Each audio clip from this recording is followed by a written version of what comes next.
Perhaps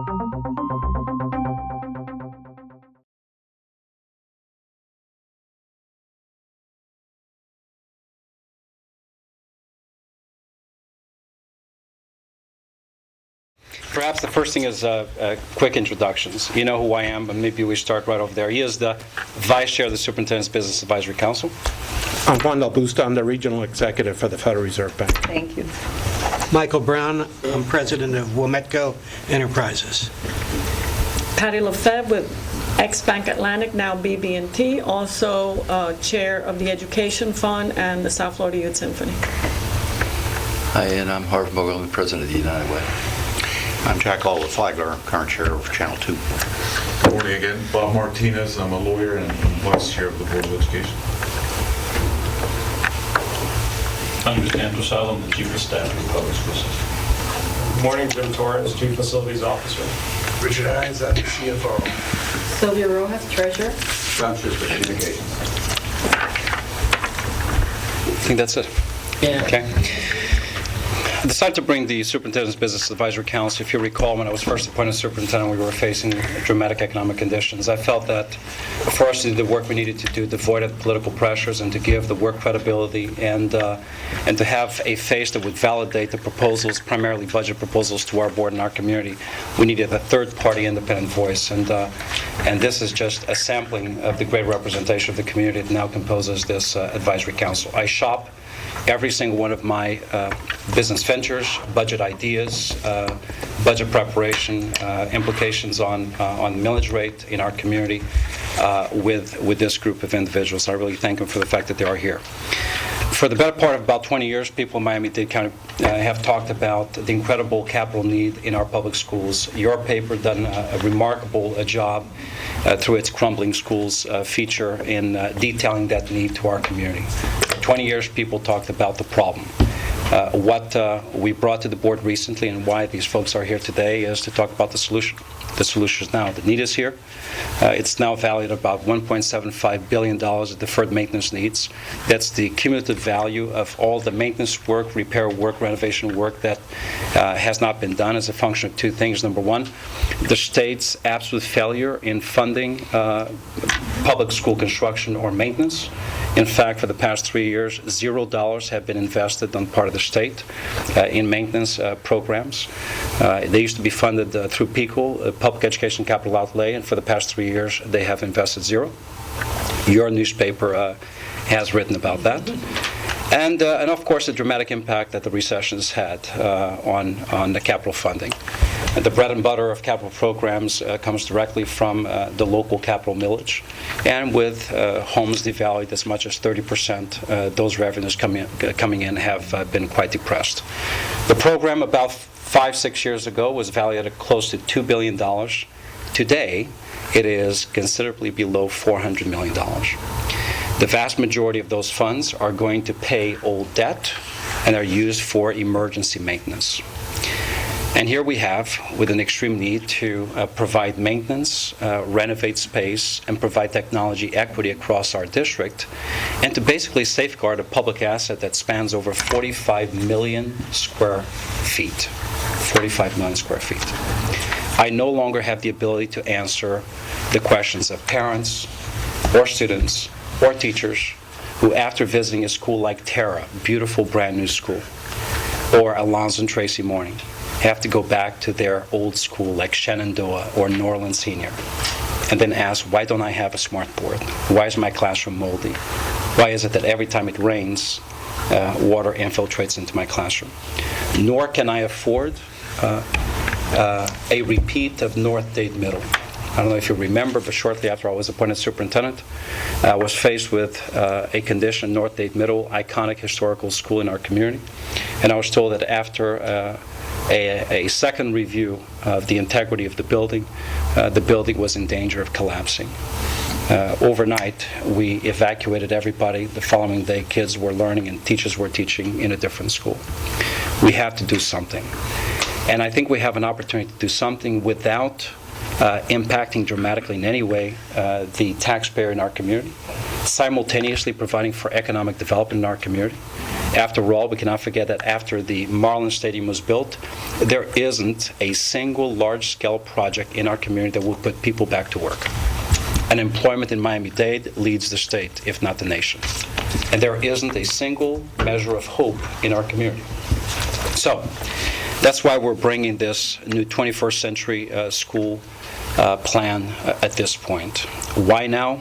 Well, we know what the need is, $1.75 billion. We are experiencing at this point the lowest ever federal interest rates. We need to capitalize on that. We are also at a point in time when the old debt service of the 1980s bond continues to decline. The trick here that we need to take advantage of is to avoid it declining down to zero. If we pick it up and simply ask the people of our great community, are you willing to basically maintain what you're paying now? In fact, to a certain extent, pay less to maintain a program and re-energize a 30-year bond that will bring in $1.2 billion of revenue. Now you could ask, if your need is 1.75, why would you go out and ask for only 1.2 billion? Well, our plan, pretty ingenious, does not guarantee that if we currently need to replace a massive, large high school, that we need to replace it with the exact same square footage. We can build cheaper. We can build the school using new architecture, new engineering, leveraging lower costs of construction, lower costs of materials, so deliver a much better school at a fraction of the price. I need only offer an example of a hallmark of this administration, Miami High, the iconic, historic school in Miami. The previous administration wanted to renovate the school and provide some additions at a premium of $100 million. That was the bidded price. I threw out the old bid 2 years ago. I rebidded it. We're doing more of the work, more scope of work for $48 million. We believe we can do the same thing here. So, very quickly, guiding principles behind this new architecture for a new economy plan. Number one, it is our desire, or more imperative, to enhance the safety and security of all school buildings. North Dade Middle cannot repeat itself. Two, we have a chance to renovate and upgrade every single school in the district. This is an initiative that will touch every single zip code in our community. Three, I can no longer answer the issue of technology inequity across the district. Some kids have access to brand new computers, laptops, tablets, and smart boards, as some do not. And to tell you the truth, it does not make sense to invest funding in a crumbling facility because you're drilling holes into walls that cannot sustain the smartboard. Next, I am sensitive to the fact that economic conditions are still improving, albeit slowly, in our community. That is why I would never be behind an effort that would impose a tax increase on anybody. So this is an endeavor that seeks stakeholder input while minimizing a long-term taxpayer burden. It is part of this plan the ambition to promote greater public-private partnership ventures between the school system and private sector. Construction sector right now is dormant in our community. We do believe that if structured right, and it is part of our plan to provide economic development and employment opportunities for our community. Transparency is going to be key. I remember, I was not around then, but I remember during the 1980s after the bond passed that the earth didn't move for a long period of time, and a lot of the promises were not delivered on. It is my wish to constitute, and the board has already approved this concept, a community advisory committee.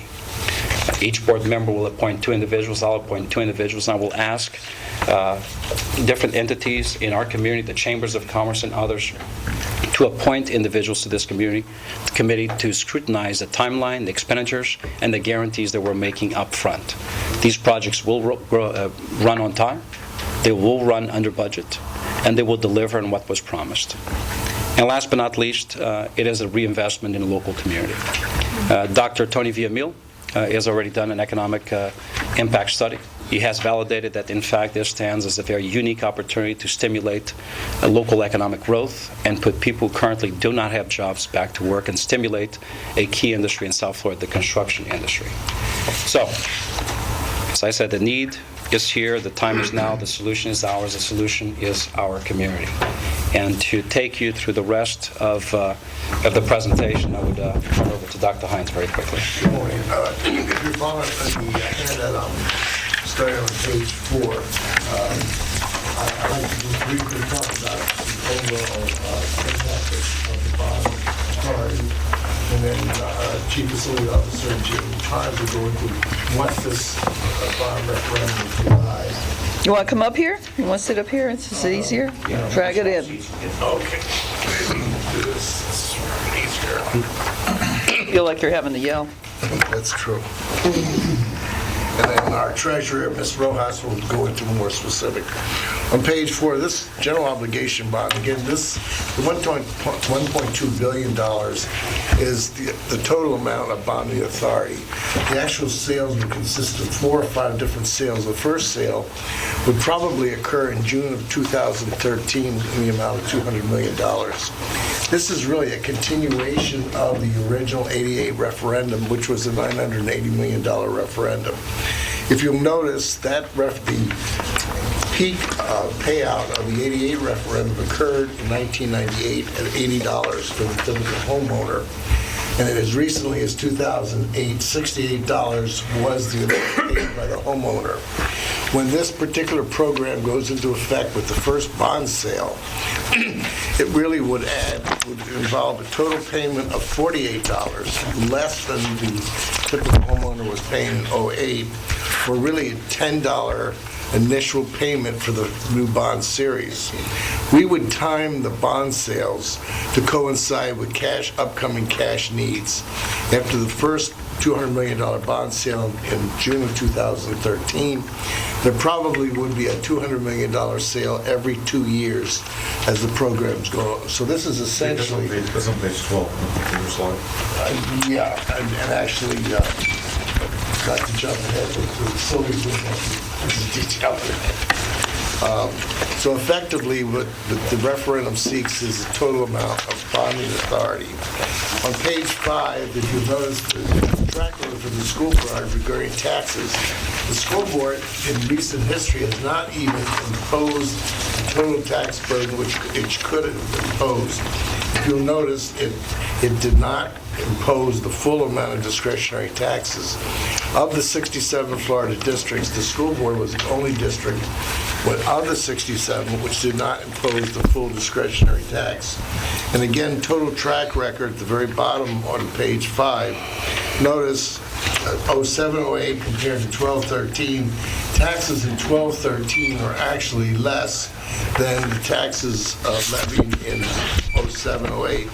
And I think the thing that perhaps most people are not aware of, the bulk of school board property taxes are what's called required local effort. You can see that's in the top line, where the school board has to oppose upwards of 6 mills of its approximately 8 mills to participate in the Florida educational finance program. And so effectively, most of the board's taxes are actually required by the state. What's your typical homeowner? What were we talking about? What's the price home? $158,000 after imposition of the $25,000 homestead exemption. Just 125? Not okay. 125. One of the 25,000 exemptions that are available. It's over to Mr. Ford. $29 worth of taxation per average homeowner in Miami-Dade on the table. What we're asking for is, we don't want to do that, because that would be a tax increase imposition. In return, for not levying that $49 additional taxation, which we're allowed to do pursuant to statute, we're asking for permission to get $9 through the vote of the people to reinstate the $1.2 billion without allowing it to sunset to zero. I use an analogy of, the old debt service is, declining to zero. If we allow it to go down to zero, to start it up, to go from 0 then to 60, that would be a huge tax increase for people. Your newspaper did, again, timing is everything. This weekend you ran this using 2 districts. One is Santa Ana in California, They just rolled out a bond referendum with a dollar impact of $100 on the average taxpayer in that community to yield a far lesser return.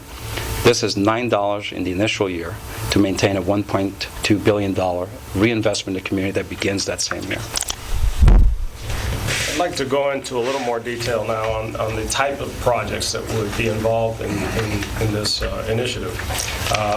The bulk of the work, as the superintendent mentioned, is renovation of some of our existing schools. We have about half of our schools that are 40 years and older, and about a third of our buildings, over a third of our buildings are 50 years and older. So these are very important issues for us. Health and safety really permeates throughout this. It's the top priority for us is make sure that the instructional environment is safe and that it doesn't pose any type of hazard to our students. And if you're familiar with South Florida, and HVAC air conditioning problems here very quickly devolve into health and safety concerns, as well as the building envelope with water intrusion through windows, roofs, and the building envelope result in mold and unhealthy conditions within the building. The other issue is our restrooms, and many of our schools are very old. They've never been updated, with the possible exception of renovations for ADA accessibility. We still have many schools with 50 and plus year old restrooms. And one thing that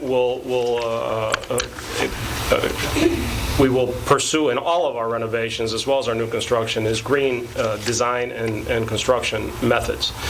We opened our first LEED certified high school, which is gold certified, which is Terra, and we are having all of our design projects now carry forward green design sustainable principles. Site improvements is another issue as far as safety, which is the drop-offs in many cases. The playgrounds in particular, a lot of elementary schools have very old or missing playgrounds because we have to remove them over the years because of safety concerns. So this would resolve that.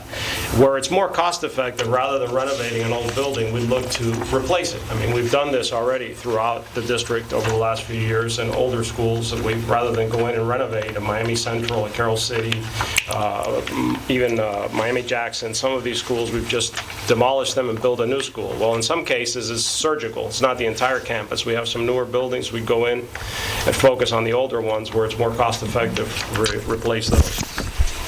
And downsize areas where we don't have the enrollment we once had. If we have a school with 2,000 student stations, but we only have 1,200 students now, we're going to replace 1,200 student stations because it just makes sense operationally, prospectively as well. We don't want to operate a campus that's bigger than it needs to be. One thing that will happen in all of our schools, we'll establish an instructional technology baseline. All of our schools will have certain level of technology that's up to the current standards. We won't have cases where you drive a couple blocks down the street and you find a shining example of technology, and then you go back to another school that has nothing, not even a smartboard or a laptop. The capacity project, there's still some areas of the county where we are growing. We're seeing residential growth. Those areas, very limited, but in the northeast area, Doral, and some areas of Kendall, we're still seeing some growth. We would make sure we have capacity projects to match that so that we wouldn't have generating overcrowding situations. As far as the age of our schools, the slide number 7 shows a comparison to other school districts, and you see the green bar there shows the schools in our district by square footage that are over 30 years old. Well, that area alone makes up more than many of the other school districts in the state.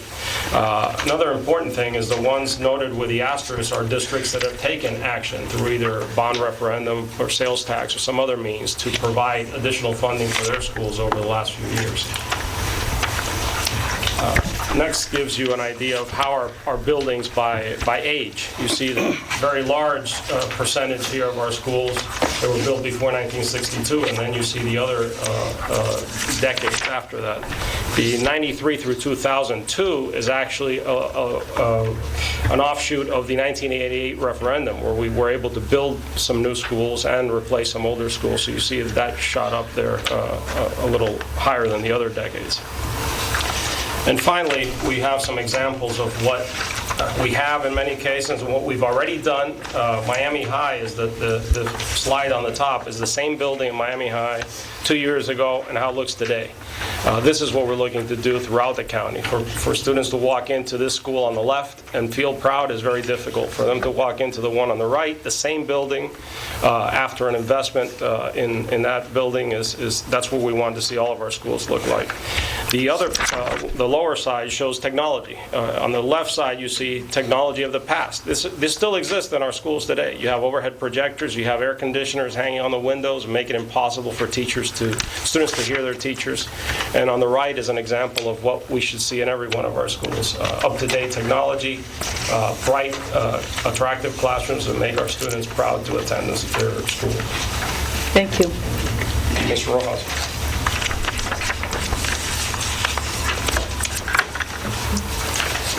Ms. Rojas is the school board's treasurer. Department of Ed just recently on Friday approved the resolution authorizing the GO. Their approval signifies that the need exists and that funding is not available under the district's 5-year plan. The experience that the district has had will show that the state funding will not come in the near future. $2.5 billion of class size funding throughout the state. Miami-Dade received $139 million. That represents 5% of the allocation. Yet in 03-04, when this initiative started, we had 14% of the students.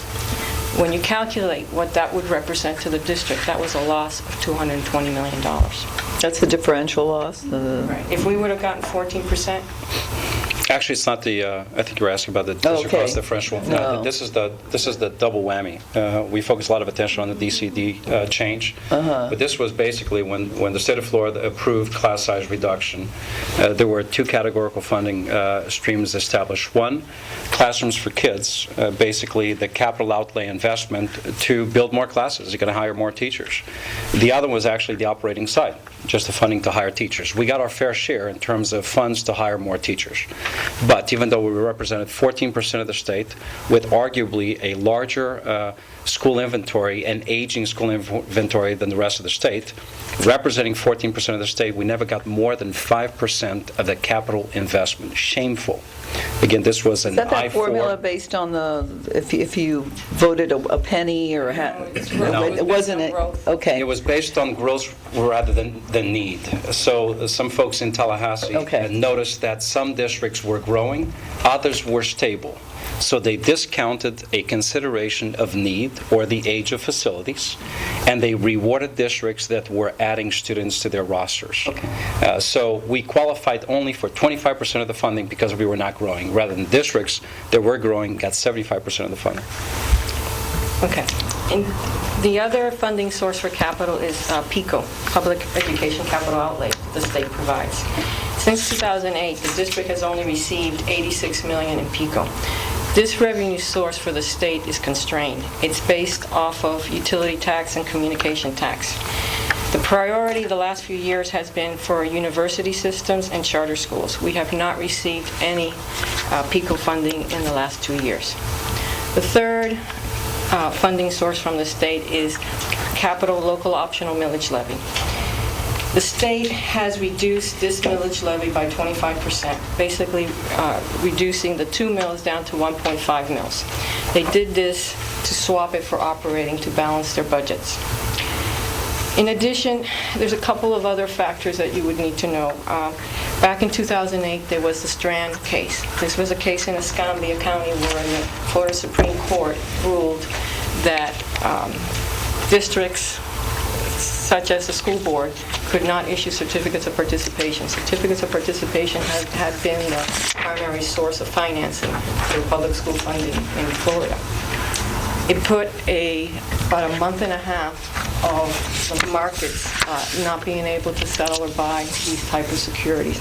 The Florida Supreme Court ultimately reversed themselves and said that certificates of participation were valid. However, over time, because of this change in the 25% rule, districts now are, a lot of the large school districts are over 75% of their funding from this source is going to debt. There is a statutory requirement that if you go over 75%, you have to use funding from operating. This past legislative session, they provided a waiver, but they only provided for a waiver for any debt that was issued prior to 2009, prior to their reducing the limit from 2 mils down to 1.5 mils. The risk of waiting for a state solution is that there has been a trend in Miami-Dade as far as educational dollars to be a donor community. Over the last decade, and going to the DCD issue and equalization policies that have occurred over the last decade, we have experienced a reduction in FEFP, the operating funds, of 8.8% shift. That represents in this current year $196 million. Going on to the next slide, 11. The district has been looking at this capital funding crunch for a considerable amount of time.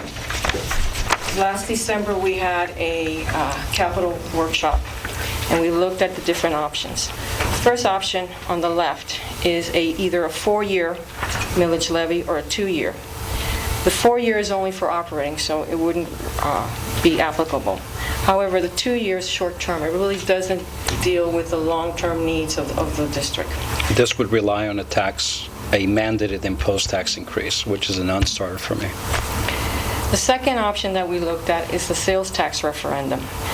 And as you can compare it to the GO referendum, sales tax will be taxed to residents as opposed to per household.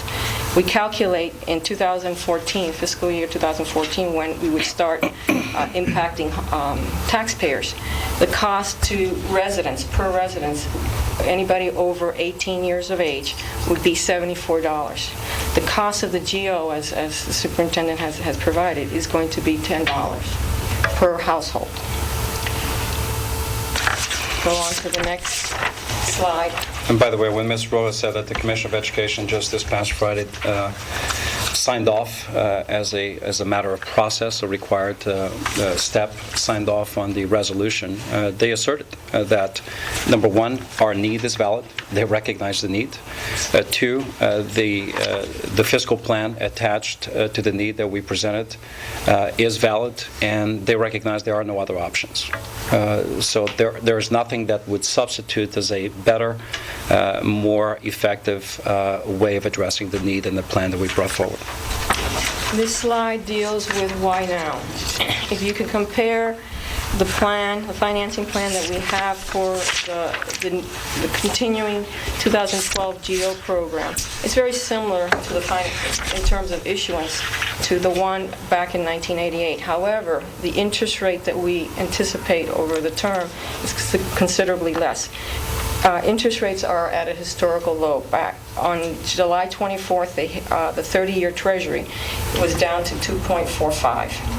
School construction costs have also fallen off their peak from the South Florida building boom. Timing is critical not to add additional costs to the taxpayers. Slide 13. Dr. Villamil provided a preliminary opinion to the district as to the impact of a GO referendum. Not only will the economy be improved by the infusion of capital from outside the county by issuing bonds, but if we do not do this at this time, inadequate capital facilities and state-of-the-art technology will have a cumulative and detrimental impact on the human resource development in Miami-Dade County. The targeted industry studies for both the state and the county require an educated workforce in world-class educational facilities with the ability to use the latest technology. Dr. Villamil estimates that the modernization of school facilities improvements will yield a greater return on investments than the cost of the service to taxpayers of the GOB over time.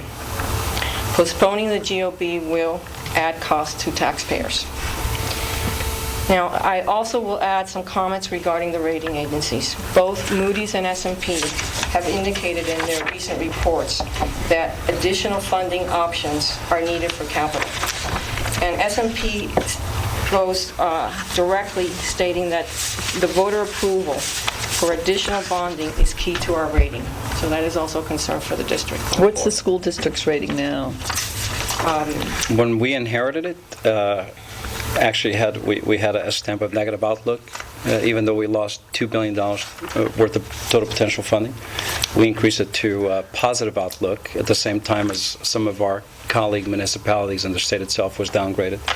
The total rating... Well, certificates of participation are lower rated. For Moody's, it's A1, and for S&P, it's A. But if we do this program, we'll get a higher rating. It's AA3 for Moody's and A+.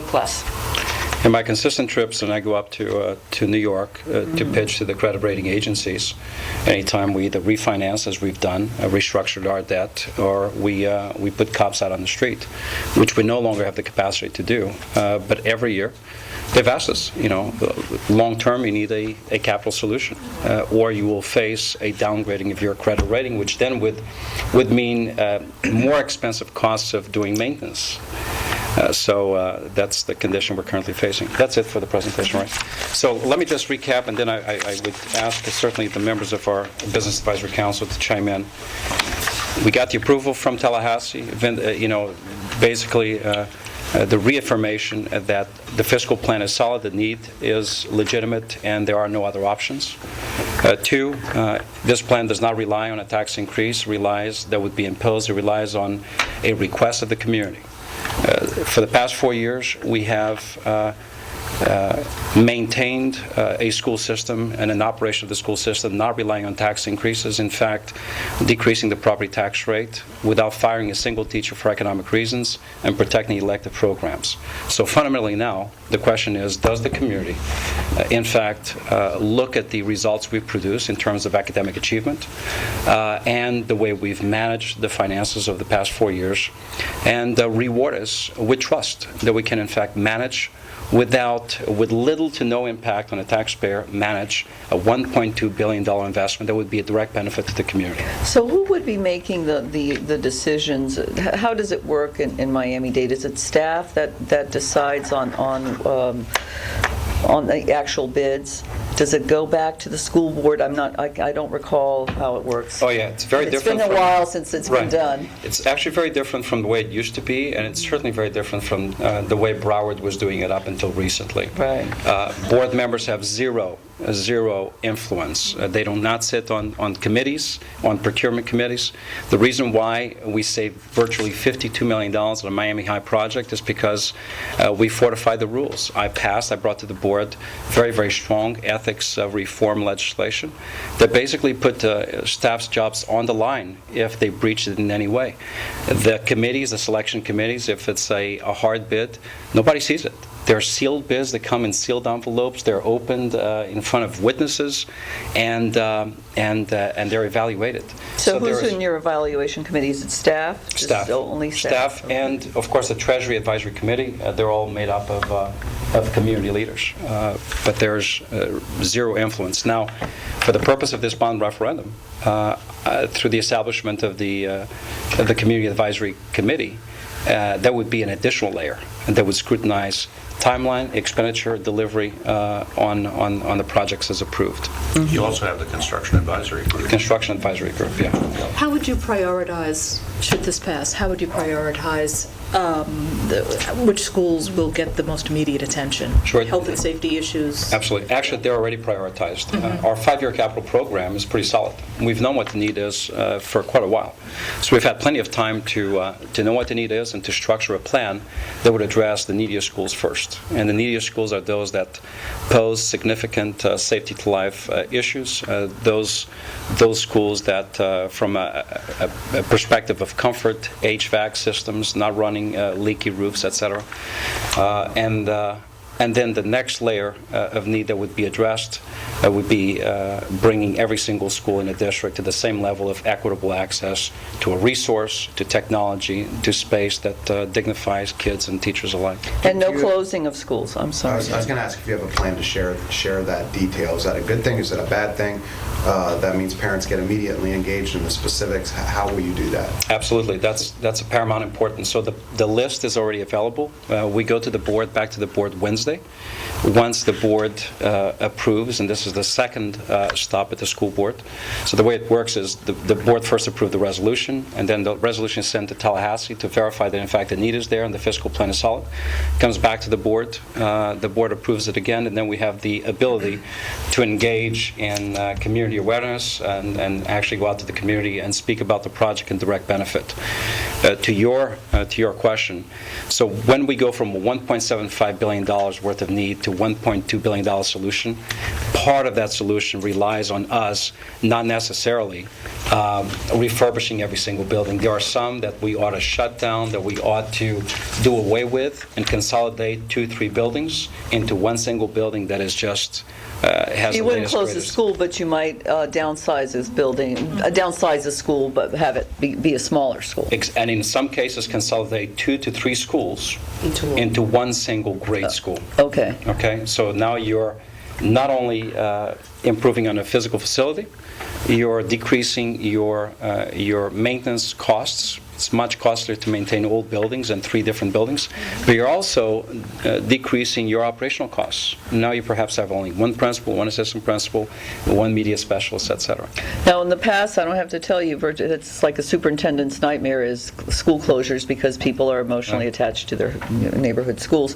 So how many do you envision that you would be, melding into one? Or? We're still going through that, but here's what I can tell you. Since I became superintendent, we've closed about 6 or 7 schools. But we did it in a consultative manner, driven by community conversations, leveraging the community's desire for high-quality schools, which sometimes, volume, quantity is not quality. And we've been able. One of the areas was alternative education. I basically declared to the community and to the board, I don't believe in dropout factories. And what we had was tantamount to dropout factories for our kids. So we shut them down. We shut down additional schools this year, 2 or 3 alternative schools, buildings. Some, we shifted the cost to other entities, to district-managed charter schools.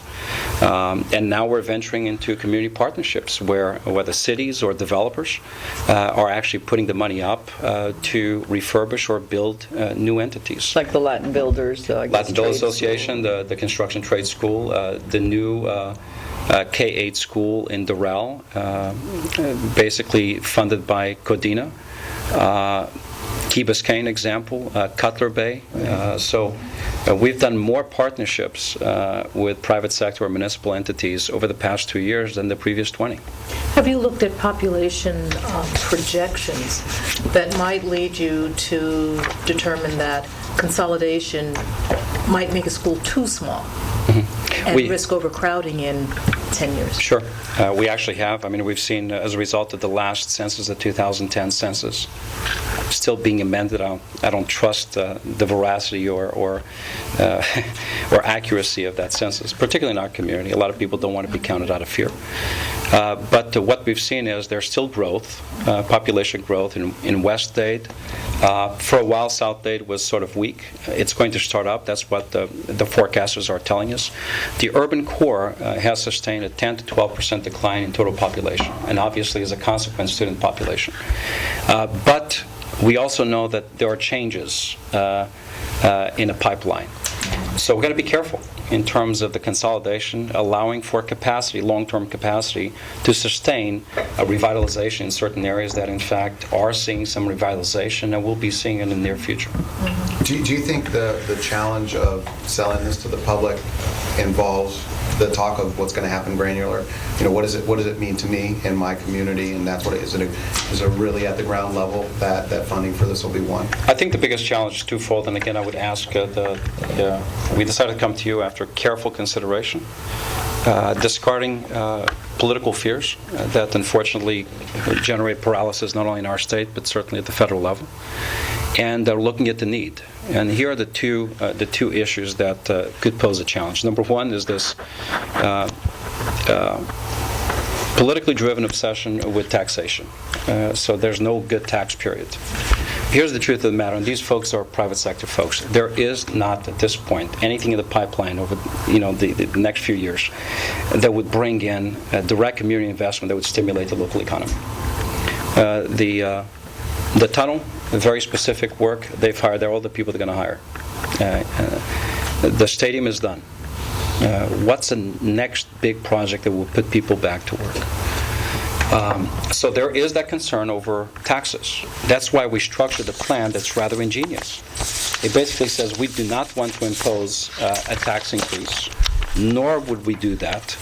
We want to leverage the fact that, as we see, and the graph is terrific, we want to leverage the fact that the old debt service continues to decline, and we want to say, let's stop it there. Let's not allow it to decline down to zero. Because the startup of that tax back to a sustainable level of funding that would address our need would be really very, very tough on communities.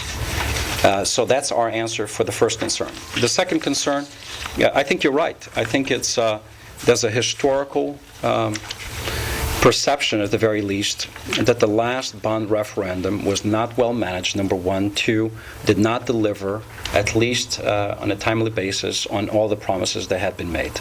That is why I am injecting the concept of a community advisory committee that will scrutinize every single expenditure, that will ensure, one of my promises, that the funding that's generated through this bond referendum is invested in terms of private sector development. So it will stimulate local economic development and employability right here in our community. So we believe by leveraging the declining value of the tax rate that we protect taxpayers, and two, by creating a committee of the community that will ensure that what will be promised will in fact be delivered on time, under budget. Will address the second biggest concern. What will you do in terms of cost controls? Because that's one of the issues that's plagued other large municipal. I mean, the advisory committee comes sort of at the, once it's going. So. Right. Well, that's actually, cost control is one of the reasons why now is the time. We're still experiencing low interest rates, which means we can borrow at a cheaper rate. Two, it is true, even though it's about to pick up, but construction costs are still reasonably low, certainly lower than they used to be. The cost of materials is still low. We've been very, there's a whole other parallel track to this work, which is in the procurement side of the house.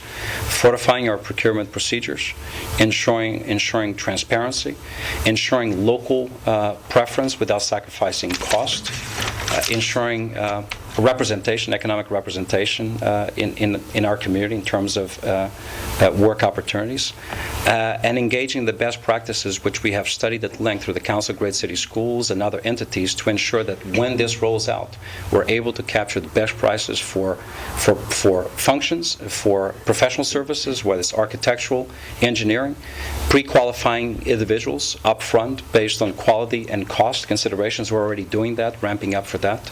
And then it's just a matter of exercising the fact that we are a big institution, and leveraging the buying power that we have to drive down cost. What about change orders, which are frequently the real drivers? It's not the cost up front, it's what happens after, right, with all those post-construction. Great question, because it's one of the things I take a great deal of pride in. Since I became superintendent, the change orders that come to the district actually are working the other way around. Every month there's a change order item, and the vast majority of them actually put money back into the district's coffer rather than the other way around. There are change orders to actually lower the cost. Again, because we've been delivering on projects at a lower cost than they used to. You're absolutely right. The way projects used to be bid in the past, lowest bidder got it, but then they made it out on the back end through cost increases. How did I change that? Changing board policy that guarantees that no cost increases above 1% are approved without it going back to the board, putting a great deal of attention, spotlight, and shame on that practice that was broken and was dishonest, to tell you the truth. Also, there are different ways of delivering on projects. You certainly have a hard bid, competitive bid, which is a sealed envelope. For real complex projects where there's a lot of renovations, so you don't know what's there until you dig, SCM at risk, construction management risk, may be better. You may upfront pay a little bit more, but you eliminate the potentially risky mounting of change orders. So it's a matter of deciding the best type of approach to the type of project that you're envisioning. And look, avoiding as much as possible political interference, and that's what I can guarantee. Board members have no access to these processes. We changed lobbying rules about a year into my superintendency to guarantee that lobbyists themselves have very, very little access to this. They actually have to not only declare when they lobby individuals, they cannot lobby while the procurement process is at play. They can only lobby, actually, after I bring the recommendation to the board. That's unheard of. That sort of limits. The decision's already been made. So now you're going to be lobbying against or for a decision that's already made, rather than lobbying one that's still being cooked. So I think from a policy perspective, procurement perspective, management, oversight, I think we touched all the points. But that's why these good folks are here. They're here to be witnesses, and we keep So good shifting. folks, will you be out in the community on radio, trying to get people to think about this? Because we do not have a community that trusts its local governments, and for good or bad, and I mean, you've done a good job, but that's just the way it is. People still remember the fancy gold faucet. Yeah, I go back. That is going back. Yeah, But you know, to your point about parents reacting to a school being closed, and certainly they do.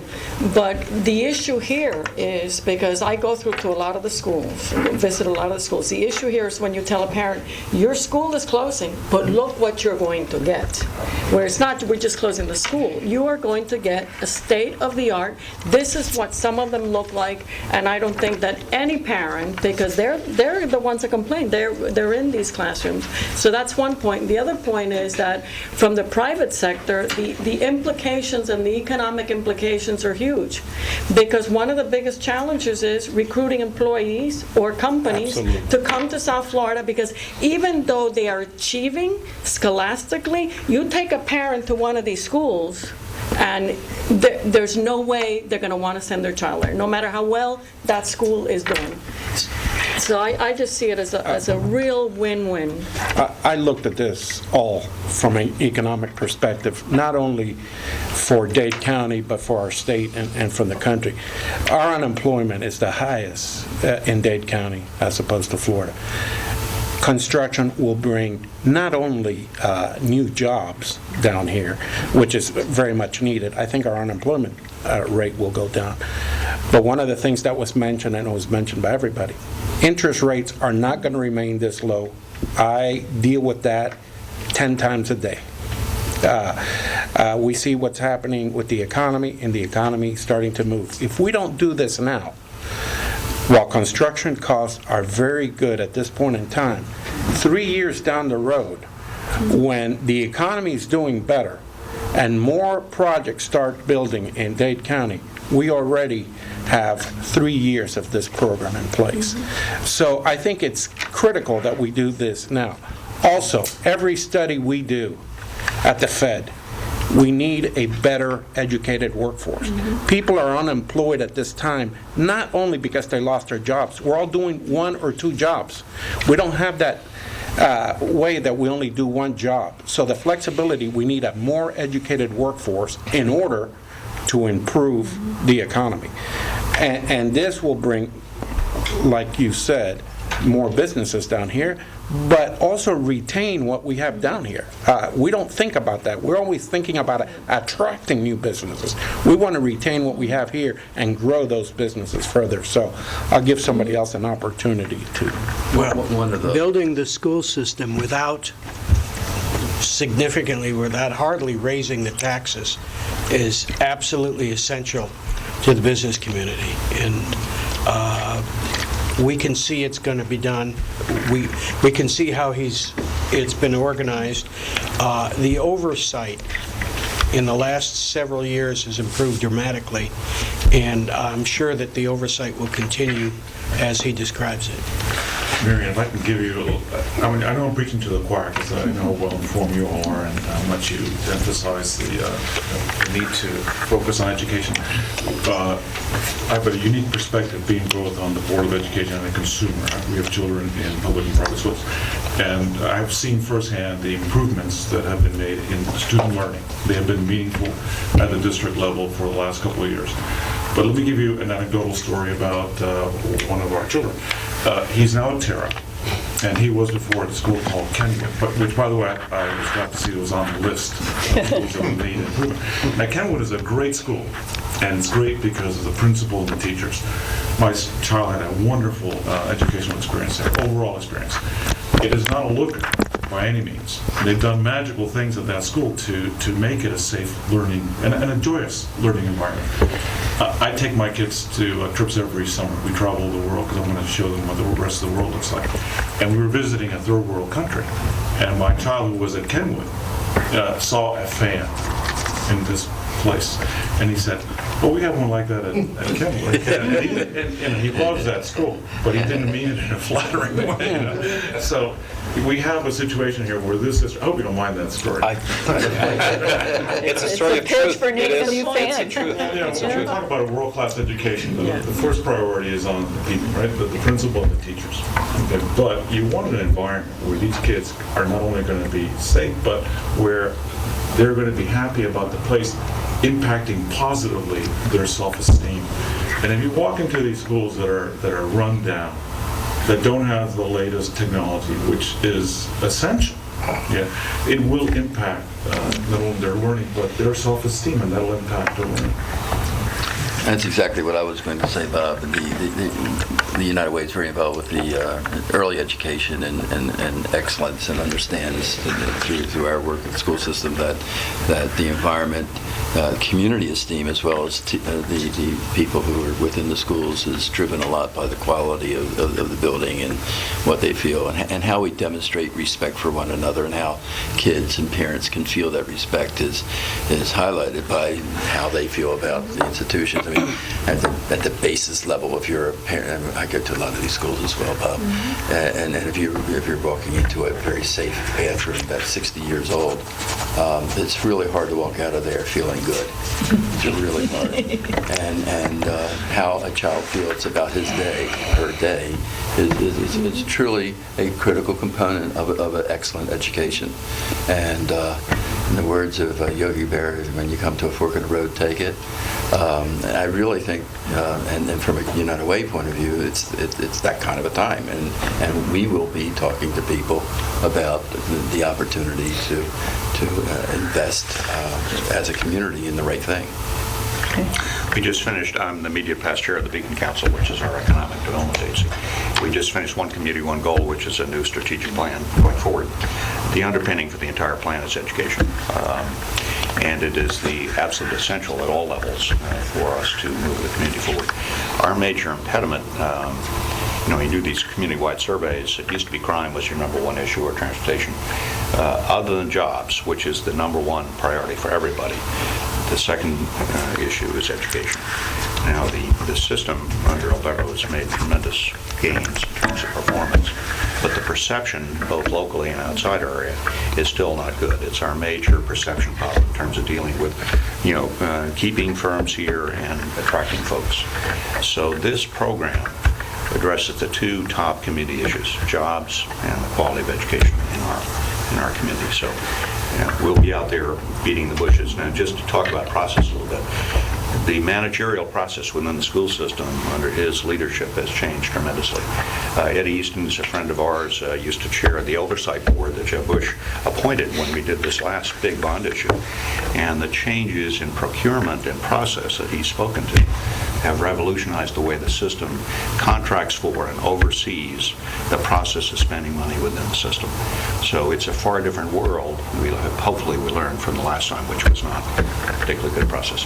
But we have every confidence that the process can be done properly and that the need is immediate. Was there a number attached to the number of jobs in the economic projections?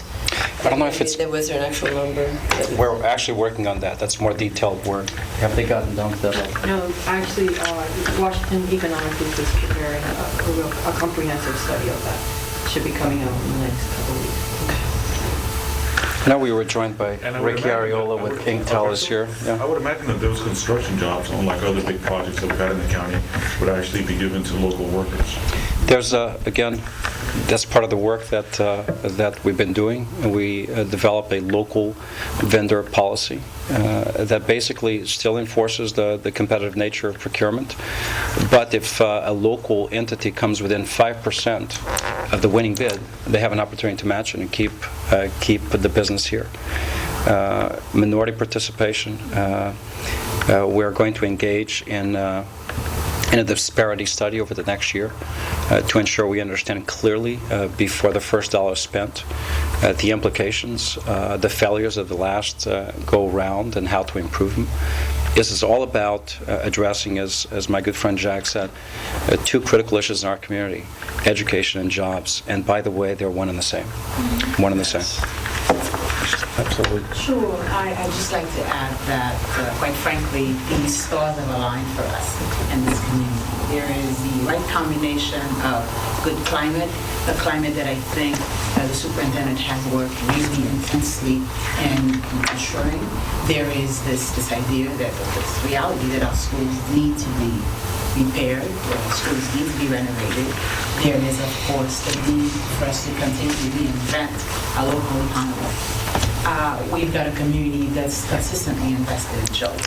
I think if you look back at examples from the Children's Trust to other initiatives that focus on kids, I think the community's responded well, provided that the appropriate arguments are put forth, the best arguments are put forth, and a broad and diverse group of surrogates are out there encouraging the community to see what needs to happen. And at this particular time, I think folks will understand that a world-class community such as ours deserves world-class schools.